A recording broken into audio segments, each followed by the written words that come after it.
Now, their job is to protect you. They won't let you walk down the street alone. They call your house 5 times a day, screen your calls, monitor your every move. Fortunately, I'm not talking about the government or the FBI, but I am talking about your mother. Now, today, my guests say they have the most overprotective moms on the planet. Now, you may remember my first guest, Ashley. She said her mother, Teresa, was embarrassing and overprotective, and she wanted it to stop. Take a look. You'll remember Ashley.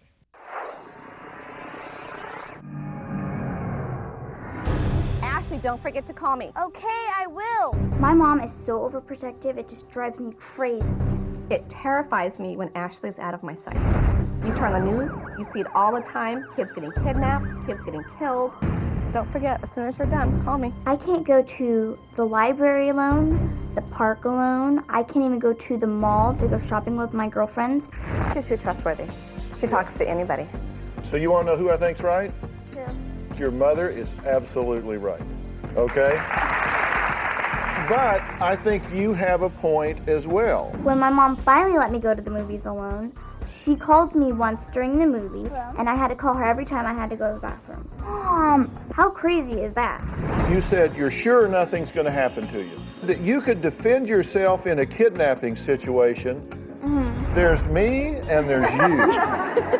Okay? Now, how are you going to defend yourself if some guy comes up to grab you and pulls you off in the weeds or something? You're going to raise an either overdependent or rebellious child. You have to be willing to let go some if you negotiate her cooperation in it. Will you consider it? I will. Really? I will. Yeah, right. I ain't getting her. All right, well, that was almost 2 years ago when Ashley was 12. Now she's 14, and she's written me another letter asking me if I could retread her mother, that it's not working, and I need to have a serious talk with her. Take a look. If something was to happen, you'd feel really bad. Yeah. Dr. Phil, last time we were on your show, your advice was great, but my mom is still overprotective. I am paranoid. I'm very overprotective. Like, overprotective doesn't even describe it, and it's past way overprotective. I can't go down to my friend Brandy, go to the mall, go in my front yard without her being out there. I can't do anything. When she goes to bed, I check her at least 2 or 3 times a night. I'm 14. I'm not 5. When she's out of my sight, the fear overcomes me. I just lose control. I get a really sick feeling. My eyes will bulge out, and I'll just get this real panic look on my face. I feel like I'm in a bubble, like in a bubble that I cannot get out of. I can block you from going on the computer. You'll have no internet in your room. My mom goes on the internet, checks my emails. I have her passwords. I'll check things that are emailed. When I tell her, I need my privacy, she thinks, Ashley, the only time you're gonna get privacy, is like when you're 18. Since the show, we found out that we have a child molester in the cul-de-sac right next to us. We're gonna go right past where he lives. I just wanna cut the guy's off. To Ashley, it's no big deal. Ashley, he could jump over the fence and just come over there and grab you, and I never see you. And I was like, okay, fine.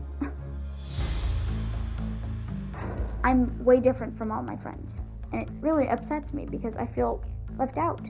Just let me at least go to the mall. Hopefully she'll loosen up just a little bit. If she doesn't, then I'm gonna be stuck right where I am. It's horrible. I don't like being that way. I know that I need help because if I don't, it's gonna ruin Ashley's life. Dr. Phil, my mom really needs your help. Please try to make her listen. All right. Now, Ashley, is she doing any better? It just doesn't sound like she's doing much better at all. No. So you've gotten older, wiser, bigger. She's same place. Uh-huh. All right. True? Yes. Okay. I don't know if you were watching the clip that played before y'all came out, but I said, you want to know who I think is right, and I said your mother is 100%. I totally supported you in taking care and monitoring everything she was doing.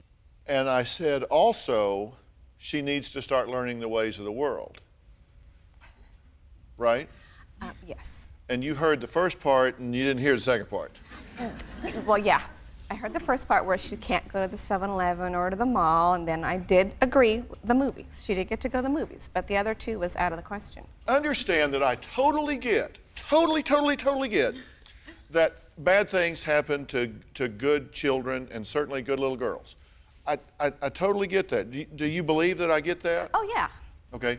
I mean, we looked at the Natalie Holloway situation. We've seen all sorts of things. Probably just since you just Oh, yeah, because spinning since the totally. first show, we had 2 molesters in our neighborhood. Yeah, you've had 2 move in. Yes. Okay. Now, do you fear crippling her by overprotecting her and making her not, you say she's naive.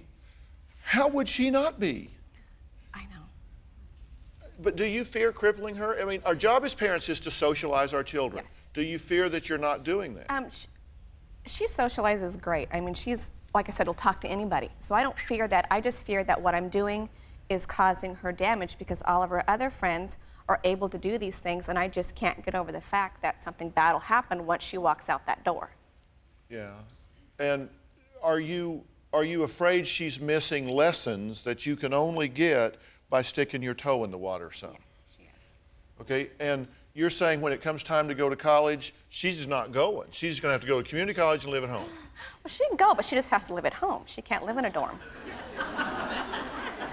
Boy, I hope you like her husband. Okay. God, could you scoot over? You're hogging the covers. I mean, I'll be right in the middle. yeah, it's exactly what I'm thinking. And that's not what you want. No. But you do understand what I was talking to you about before, that you are young and you don't see around corners, and that you do have to be very sensitive to vulnerabilities. You okay? Mm-hmm. Do you need me help? No, I'm okay right now. Okay. My plan to protect her is to be watching her 24/7. Ashley's going to a homeschooling program for high school. If she's homeschooled, I can keep her safe. I can keep her away from the kids that are doing the horrible things and try to shield her from that stuff. All right, we're talking to 14-year-old Ashley, who says her mom, Teresa, is so overprotective, it's driving her nuts. Now, Teresa herself says, I am Miss Paranoia, and she wants to protect Ashley by keeping an eye on her 24/7. Now, let me just go over some of this. You say you're going to watch her 24/7, and of course you know you can't do that. Yeah. Which means that when you're not there, which is like when she's at school, and there's a lot of things you can't do after school because she can't be there, right? So you're gypping her out of those experiences, true? Well, she's at a homeschooling program, so when she's in class like an hour, I'm out front, waiting for her At school. at school. So after school, when the extracurriculars that even homeschool children go and participate in, no. I You don't let let her go off with other people and go do As long different as the things. parents are there. Right. And you're following. You don't even trust your own husband to watch your children. No. Okay, let me get this. You won't let her ride her bike around the block. She can't walk to a store 3.5 blocks away. If she walks to her friend's house 1 block away, you watch her the entire way, and then she has to call once she's inside the door. Because in that cul-de-sac there is where the molester's at. Yeah, okay. Now, you don't allow her to ride the bus unless you or your husband follows the bus in your car. So she can get in the bus, but you're going to follow in the car. And I guess if he's watching the bus, you're following him, follow her, because you don't trust him. No, I follow. He's like, What is he, some kind of derelict or something? No, but he's like them. He's like almost a childlike. So Normal? I have 3. Well, He's like them, he's normal. yeah. Okay, Yes. all right. Now, you won't let them play in the front yard. And when your husband Steve is watching your little brother, you enlist her to watch Steve watch him. Yes. Okay? Who's watching you? No one has to Yeah, watch I'm her. watching you. I'm watching you real close. You told her no sex till 18 or she goes to jail. Yes, I did. Okay? What would the charge be? I didn't think of that at the time. I Okay, thought she but would you would come believe up with me. something. I'm sure the DA would say, fine, put her in, just leave me alone. Need a cell for 2. All right, now, We did an experiment. Now, Teresa said she doesn't want to live in fear of Ashley's safety. You really don't want to live this way, right? No, I don't. I mean, you get mad at me for pushing you on it, but you really don't want to live this way. I don't. And I'm going to tell you what I think is going on in a minute. But she said she would do anything to change. Now, I wanted to help her out, so I decided to conduct a little experiment that started with a message from me. Here's the message. Hey, Ashley. Hey, Teresa. Dr. Phil here. I've got an assignment for both of you. Now, Teresa, you said the best advice I gave you was to let go some and give in a little bit. So I'm going to put you to that test. Today, for one day, I want you to let Ashley do whatever she wants to do. Now that means she can ride the bus, go to the mall with friends, and walk to Brandy's house all by herself. Now, Teresa, you've got to promise to let her go. All right, now, Ashley, I've got to talk to your mom for a minute. Can you give us some privacy? Okay, Teresa, Ashley doesn't know it, but we're gonna let you watch from a surveillance van. But you can't get out of the van at any point to talk to Ashley. Good luck. Riding the bus? Do I have to actually do this now? I'm so excited. I'm about to puke, Ashley. You better not talk to anybody. I'm not going to, I promise. Don't cry. There's weirdos on the bus. She had tears going down her eyes, and I was about to cry too because I was upset because I don't like her being upset, and it makes me upset. Behave yourself. I won't. When I had to say goodbye to her, it was like, she's going on a bus. I could handle the mall, okay?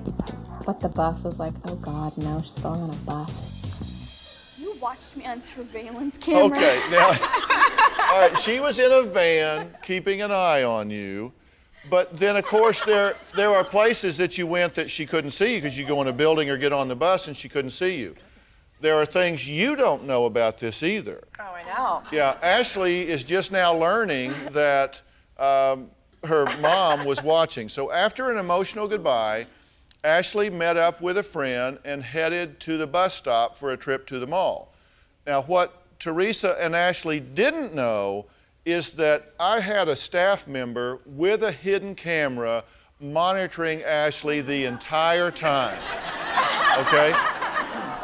I was not going to go against your wishes and take your baby and just send her off into the world. What were you thinking? I know you were going to dog on me for that. I had someone watching her with a hidden camera the entire time, so you didn't know. So now we're going to see what you're really all about. All right, now, Teresa saw her from her surveillance camera outside, but now she's going to get to see her for the first time inside the bus and inside the mall. So pay attention, Mom.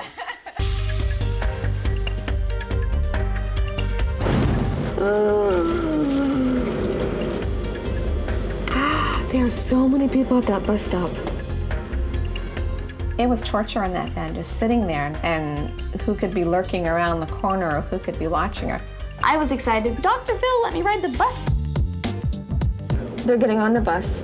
How am I gonna know if she's talking to a stranger on the bus or not? People are beat up in a bus and nothing happens. I do trust Dr. Phil, but when he said that she was able to do whatever she wanted, I thought, are you crazy? You hear of people getting, molested and stuff on airplanes. Now you got two naive girls with prime targets.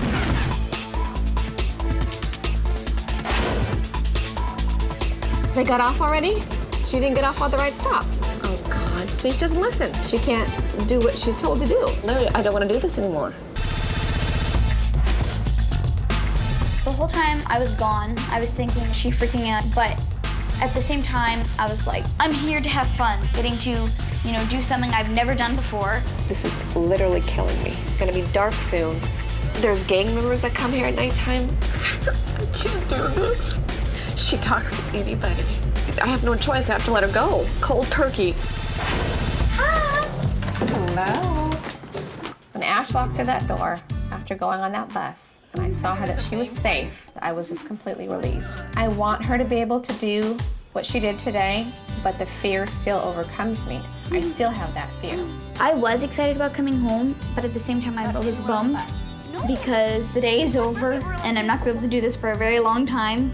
Dr. Phil, thank you for letting me have the experience to do it because I know this probably won't happen for a couple more years, but thank you for actually letting me do it when I'm 14. Thank you. You know, my dad used to say, Christmas is when people who don't know each other all that well get together in a space that is too small to spend too much time together. Dr. Phil here with your Mental Health Moment, Holiday Edition, brought to you by my good friends at Michael's.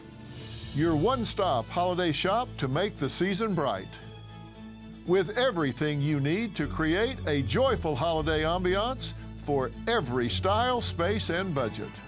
Now, some people love having their entire extended family sleep under the same roof for the holidays. But if you don't like sleeping on a sofa and sharing a bathroom with your 12th second cousins, getting a hotel or motel room nearby just might be worth its weight in gold.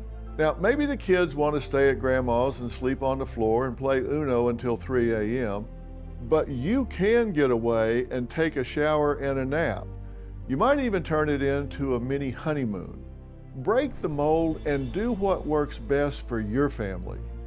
Not what I should do, must do.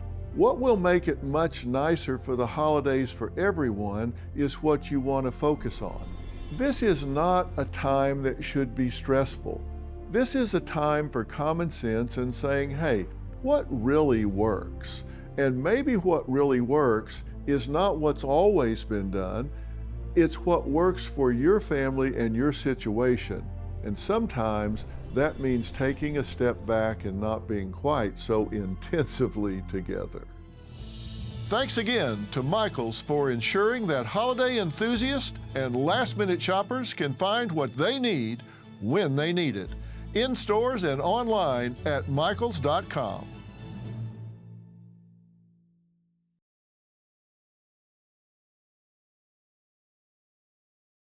We begin tonight with an all-out Two children are missing. Breaking news at a home, Shasta Groney and Dylan Groney. There's always news on at our house. Amber alert for Carly Bruce. Carly's mom hasn't slept since her 11-year-old daughter disappeared. When I think of Ashley going out, my heart will just go like a mile a minute until she gets home.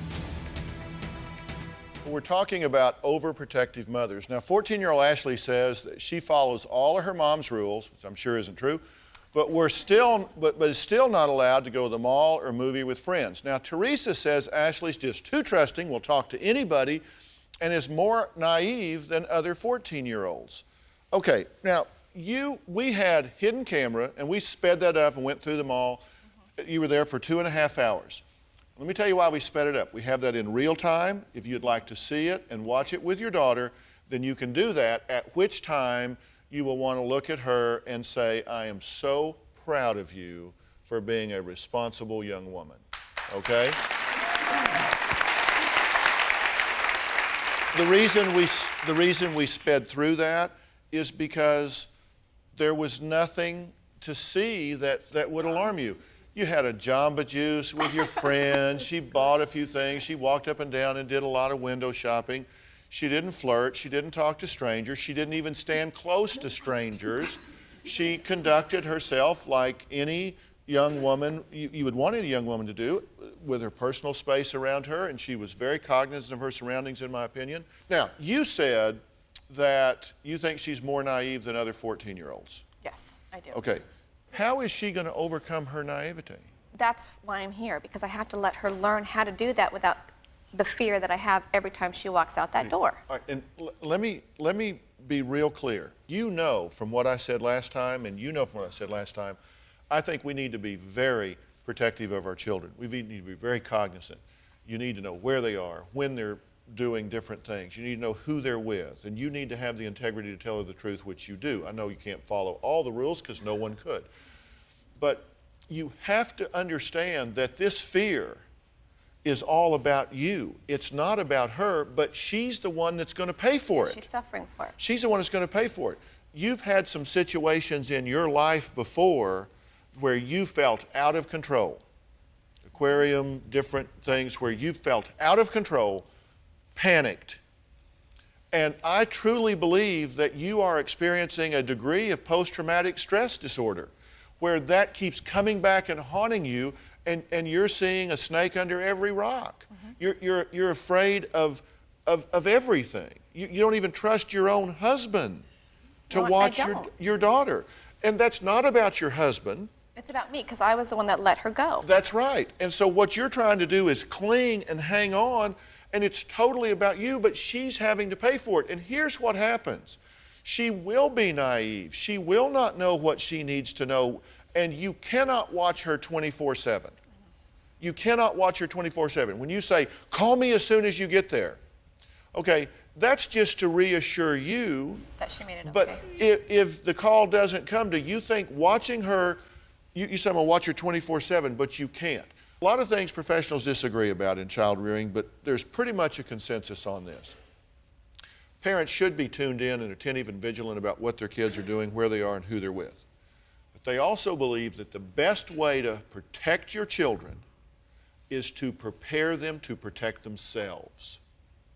To prepare them to protect themselves by recognizing you don't take a dark shortcut. You don't go anywhere alone. You don't talk to strangers. You don't answer questions from people. You don't approach a car. All of these different things that children need to learn. And in fact, I think role play in the home, that's how you can best protect your child. All of your monitoring, all of your vigilance, in my opinion, is making her more vulnerable because she's scared. I mean, you've told her little brother, if you go outside and go where I can't get you, mean, horrible people are going to grab you, do horrible things to you, and you'll never see me again. I have, and that's why I say... That's not good. No, it's not, and that's why I need to know how I can overcome this fear so they don't get harmed. She's already harmed. Okay, and you lost her at the aquarium. Yes, I did. And you blame yourself for that, right? Because I was supposed to be watching her, and for a split second I wasn't, and then she was gone. And so the pendulum has swung all the way the other way where you've got her on a short leash. But you understand the day is going to come when she is going to get off the leash. And when she does, you're going to say, I did not listen, I did not prepare. But and how so, do I do that? Well, I'm telling you, I truly believe that you're experiencing some anxieties and some post-traumatic stress disorder that you need to resolve personally. It's not about her, it's about you. I know. And I'm going to offer to arrange for you to have some professional help in doing that, because I think you can do it, and I think you can do it in short order. The good news is this is such a resilient, delightful spirit that I don't think she is a crippled young lady at this point, mentally, emotionally, or socially. Isn't that good news since you're sitting right here? I didn't screw you off. But it's time that you get comfortable with yourself so she can start doing reasonable things on her own. So if I arrange that for you to really drill down on what happened to you when you lost her at the aquarium, and it took a while to find her, and everything was fine, and it was all, but it left you a wreck. Yes. You're not over it. It keeps coming back, and you're having horrible thoughts about it. Will you accept some help for that? Definitely. I want to offer that we have Ashley get involved in Impact Personal Safety. It's a self-defense class. They practice physical and verbal skills with a padded mock assailant. They meet for several hours, learn how to defend themselves, go through all of these different things. And you meet across 6 weeks, and you come away not with a false sense of like, okay, I'm trained, I'm tough, I can go anywhere, but with a real awareness of what's going on. Oh, will you do that? Will you do that? It'd be somewhere you could go without her. Yeah. Right? Anywhere's good enough. Yeah, we'll schedule her sessions at a different time. No, at a different time. That way you have 2 times that you're away from her. All right. It's the season of giving, but not the season for going broke. Dr. Phil here with your mental health moment, brought to you by my good friends at Michael's. Your one-stop holiday shop to make the season bright. With everything you need to create a joyful holiday ambiance for every style, space, and budget.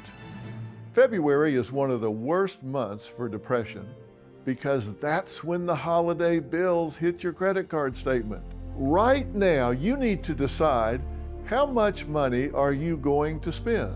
How much money can you spend? How much money can you afford? Instead of trying to buy somebody a big screen TV or something else you can't afford, think about it. Maybe you want to buy a beautiful candle and sit down and write a heartfelt letter.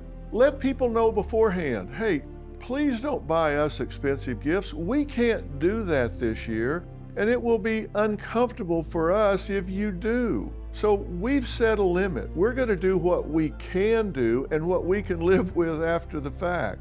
Or recommend having a secret Santa or something like that.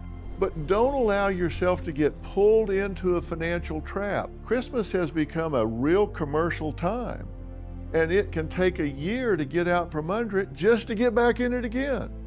Think of how nice it will be to get through those holidays without any debt. Now that is a great gift for everybody you care about. Thanks again to Michaels for ensuring that holiday enthusiasts and last-minute shoppers can find what they need when they need it.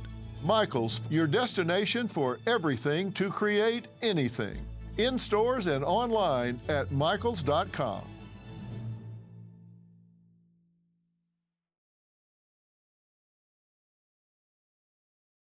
Now, Dana says her mother, Diane, is so overprotective, possessive, and controlling that she calls her as many as 7 times a day. Now, she's even threatened to call the police if she doesn't hear from her daughter. Call me back or I'm calling the police. Now, Dana says, hey, I'm a grown woman. I mean, that's what you're saying, right? Yes, she sir. says she's a grown woman. She should be able to live her own life. Take a look. You don't make any sense to me at all. Dr. Phil, my mother is ridiculously overprotective. I'm a 43-year-old mother, and she treats me like a 14-year-old. She drives me crazy telling me how to dress my son. For heaven's sakes, Dana, it's 50 degrees outside. This child is in short-sleeve shirts. My mom is critical of my weight. You have the treadmill. I do not understand why you don't get on it. I cannot go any place without my mother knowing where I am, when I'm going to be there, when I'm leaving there, when I'll be home. Hey, Mom. You on your way home? I'm on my way home. Okay. She calls me every day to be sure I get home from work. Yes, I'm still here. If I don't answer my cell phone, I have a message saying, you're not answering your cell phone, where are you? My mom will call my ex-husband looking for me. If I don't hear from you, I'll be sending the state patrol out looking for you. I live by myself, and she calls and checks on me. I don't think I'm overprotective. I worry about things that any ordinary mother would worry about. My mom is so critical of me. The bathroom was filthy. I'm critical of Dana only when I feel like I really need to be. You can't tell me that you cleaned that bathroom. It's my life, Until my today, home, and and if I want to leave it that way... I'm so Mom. sorry you resent a clean bathroom. My mom does not think I can do anything right. To ride in the car with Dana is just nightmarish. She has road rage, and this is one of my reasons that I worry. My mother wants to be in control of my life. I love my daughter to pieces, and I wish we had a good relationship. Because of that love, she drives me absolutely insane. Dr. Phil, my mother treats me like a child. Please help me tell her it's my life. Now, how do you feel watching that? Do you think you're overprotective? No. She's 43 years old, and thank you for sharing that with America. I'm sure you're glad I keep hitting that for you. Well... All right, she's 39. We'll call her 39. We won't talk about mine. Yeah, we won't talk about yours as long as you agree with everything I say. And I'll hold that over your head, and I'll spit it out if you don't.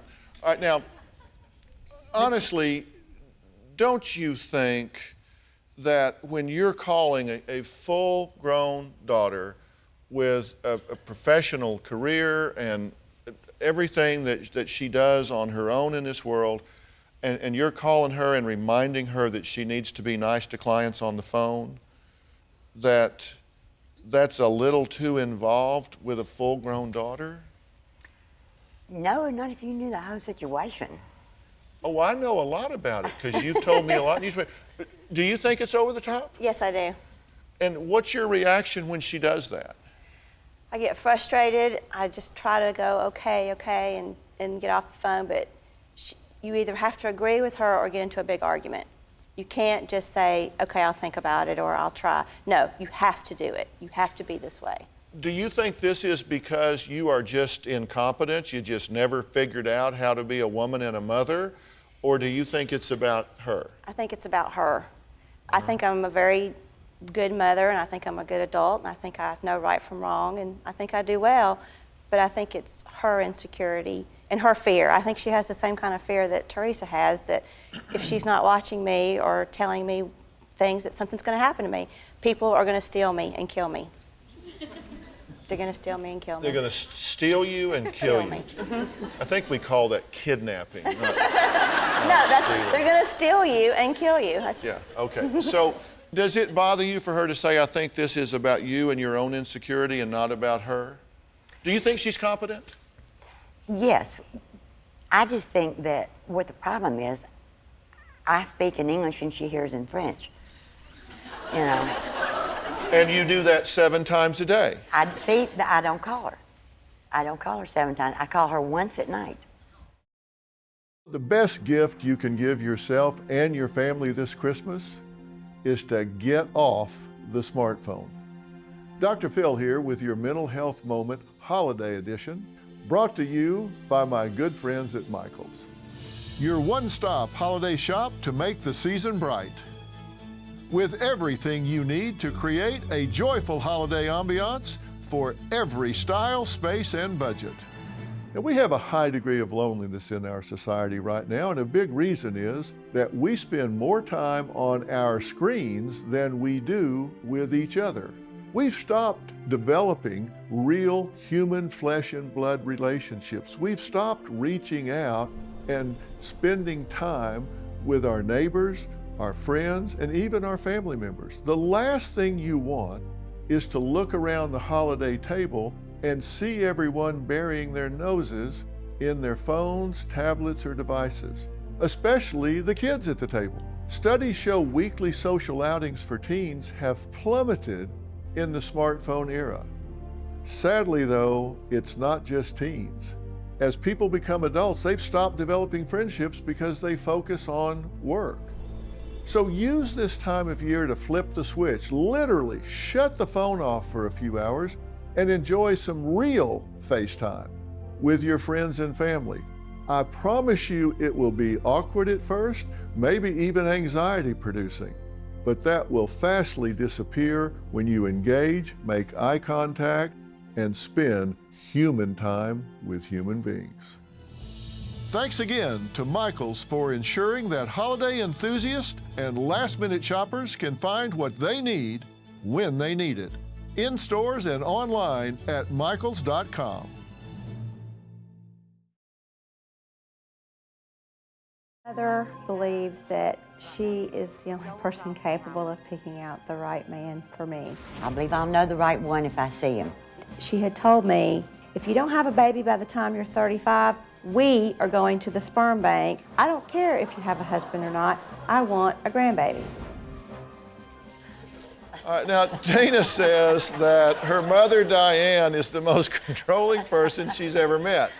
But Mom says, no, it's not true. You just say that you're not overprotective and that you just love her to pieces. Yeah.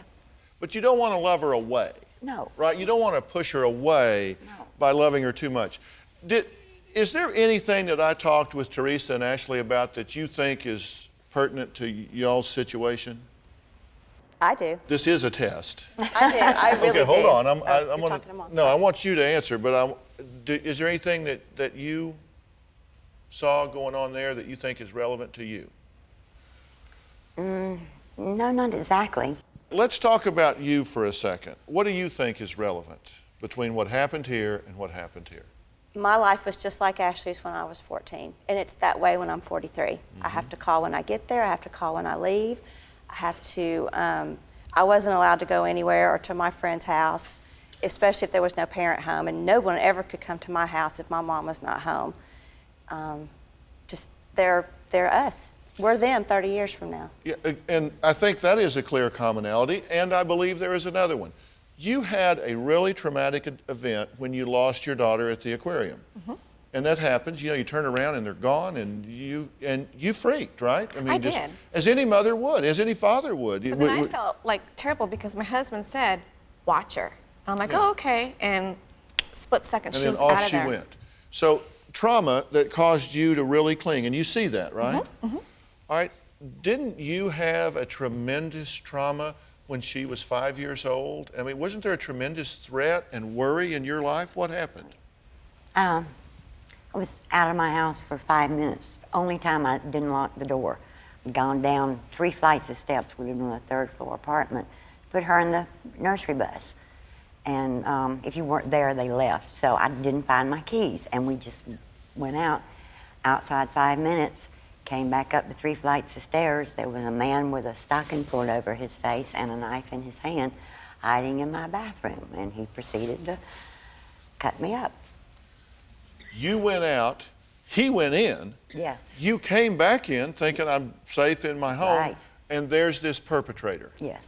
And it was a terrible ordeal for you, scared the bejeebers out of you, and that changed you. Oh, yes. It made you see a dark side of the world, and you became very, very protective. And didn't you also say that your relationship with your mother was certainly not loving, and certainly not close, and certainly not something that you would want to have here? Right. So is it possible you're overkilling to make sure you don't have that relationship? Could be.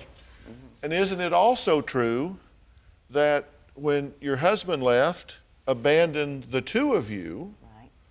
that then again you cling on at that point because your other relationships have not worked well. You've experienced a lot of pain and trauma from that first circumstance that's made you fearful and insecure about abandonment and making absolute sure that you don't have the kind of relationship that you had with your mom. Right. Is it possible that all of those things, all very understandable, I'm not criticizing you for those, I'm only inventorying those things. Is it possible that that has made you respond to her in a really hang on and pull close way for fear that if you release that grip, that it will spin out of control like those other aspects of your life have done? Well, I've never looked at it that way. I'm just different than my mother. She just was not an affectionate person, and I just am. And my point of view was, if you have a child, if you just love it, that it will grow up to be basically all right. I just wanted her to grow up to be, not feel what it feels like to not have love from a mother. But is it possible that that filter that you're looking at the world through with those experiences have caused you to maybe be overprotective and over-controlling here? It could be. I just know I couldn't sleep from that event. It affected me. Of course. You know, Of course. My mom criticizes the way I dress. she had no bra on. She had a tube top on with no bra and short shorts. They were short shorts, not medium length shorts. Well, is there such a thing as a mother having too much love for her child? Now, Dana says, oh yeah. For over 40 years, she's been dealing with a mother who tells her how to dress for cold weather. Now, look, do you doubt for 1 second that your mother does love you? Oh, not a bit. My mom loves me more than anything in the world. Yeah, so, and you don't... And I love her. Right, and you don't question that at all. No, sir. But what you're concerned with is the manner in which that love is being expressed, which is control. Yes, sir. I'll think for you, I'll do... I can't do it unless she calls and tells me. Yeah, I'm going to take your inventory, I'm going to criticize you. And you talk about, well, you could give me 10 examples, couldn't you? Like, for example, letting the little one run out in cold weather with a short sleeve shirt on. I mean, what kind of fool does that? If you're any kind of mother, you wouldn't do that. Well, you know what kind of fool does that? Every parent in the world does that, because you just can't get them all the time before they're out the door, and you look out there and they're half dressed and it's 30 degrees and you're saying, get in here and put a coat on. You could give me all those examples, but you spent some significant periods of your life in what could best be described as rebellious. Yes. True? True. And would you say that emotionally you have a really short fuse? Yes. Like you're like real happy and you can go from 0 to I will scratch your eyes out in 1.1 seconds. Yes, sir. Yes, I can. Is that right? Okay. She does. All right. I think So I did you're it liking this now, I did right? it I'm honestly, liking though. this part. Yeah, you're liking this part. All right. And you weren't the only one that was abandoned by husband and father. Right. And you ain't over that yet, are you? I don't think so. Well, I think I finally am. Yeah. Yesterday. Yeah. Yesterday? Yesterday. Yeah. I mean, you've been on a bit of a roller coaster about this, and you really resist people getting close and controlling because there's a trust issue there. I mean, you've just seen this doesn't always turn out happy. Oh, I know. Doesn't always turn out right. And you've made concerted efforts to try to heal that relationship to no avail. Yes, I told him exactly how I felt. He sat there and said nothing and then left. Yeah. And here's my point. Everybody brings baggage into a relationship. And I think what the two of you are doing is I think you have anxieties and stresses that have nothing to do with Dana, but you express them because she's your significant other in your life right now. She's handy. She's a good place to express those. I think you have frustrations in your life as well, and this is an authority figure. This is somebody to rebel against and push back on, and I think you kind of have a need to do that some. And I think things often start for one reason and continue for another. And I think both of y'all need to take a look at how you're feeling inside, because I don't think it has much to do with the way you relate with one another. I think your attempts to control her really don't have anything to do with whether she's a good mother and a full, free-thinking adult. It has to do with your need to hang on, because when you don't, things seem to get away from you. And I think you really push back, because I think your relationship with authorities just ain't good. I mean, just like you can do a lot of things, but telling me what to do ain't one of them. That's right. I don't like to be told what to That's do. just not the way to deal with you, right? Right. If somebody comes going to take your inventory and start telling you what to do, they can just go away. butt a stump, because that's about how much you're going to respond, Yes. right? Talk to me, but don't tell me what to do. Yeah, and it doesn't take very much for you to shift things into this is telling me what to do category either, does That's it? No, it true. doesn't. Yeah, I understand. So what I'm saying is, I think this has to do with you and your baggage, and you and your baggage, you're just beating each other up with it. And so I want you to really think about that, because I think there are some things that you can do to resolve those issues, and I'm willing to help y'all do that. Not as a couple, not as a mom and a daughter, because I don't really think there's any problem between the two of you. I think you just both are bringing contaminants to the relationship that are causing friction.